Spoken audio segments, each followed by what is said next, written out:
কুড়িগ্রামে বন্যার পানি নামতে শুরু করায় ভেসে উঠছে ফসলি জমির ক্ষত। কৃষি বিভাগের হিসেবে জেলায় অন্তত 500 হেক্টর জমির ফসল পুরোপুরি নষ্ট হয়েছে।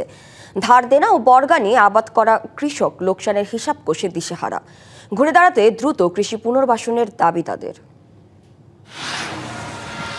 বন্যার পানি নেমে গেছে, কিন্তু রেখে গেছে ধ্বংসের দীর্ঘশ্বাস। কুড়িগ্রামে পদ্মার বিস্তীর্ণ চরাঞ্চল জুড়ে এখন শুধুই ক্ষয়ক্ষতির চিহ্ন।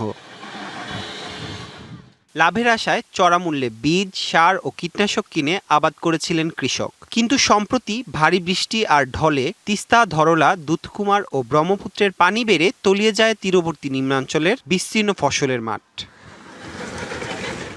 দীর্ঘ সময় পানির নিচে থাকায় নষ্ট হয়েছে আমনের বীজতলা, পটল, মরিচ, বেগুন, শশাসহ মৌসুমি ফসল। লাভের মুখ না দেখতেই এমন ক্ষতিতে মাথায় হাত কৃষকের। ধার দেনা করিয়ে আমরা মনে করেন এইরকম ব্যবস্থা নিয়েছিলাম।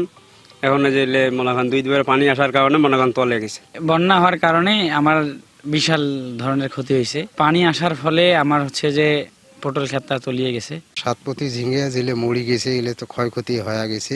কৃষির উপর নির্ভরশীল নদীপাড়ের মানুষজনের দাবি, মাঠ পর্যায়ে কৃষি বিভাগের পর্যাপ্ত সহায়তা পেলে ক্ষতির পরিমাণ কমে আসবে অনেকাংশে।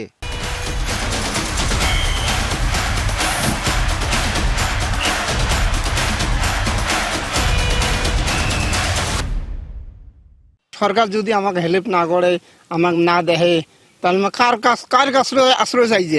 সরকারি বরাদ্দ আসে, সবগুলো ওই একজনের সাথে শেয়ার করিয়া অর্ধেক এদের আর অর্ধেক ওই বিএসের। উপজেলা যাই যেগুলো জীবনে কৃষি কাম করে না সেগুলো ইয়ে পাইছি, বৃষ্টি যা আছে সবগুলো পাইছি। কৃষি বিভাগের হিসেবে জেলায় অন্তত 500 হেক্টর জমির ফসল ক্ষতিগ্রস্ত হয়েছে। নতুন করে লাভজনক ফসল চাষসহ কৃষককে নানা পরামর্শ দেওয়ার কথা জানিয়েছে কৃষি বিভাগ।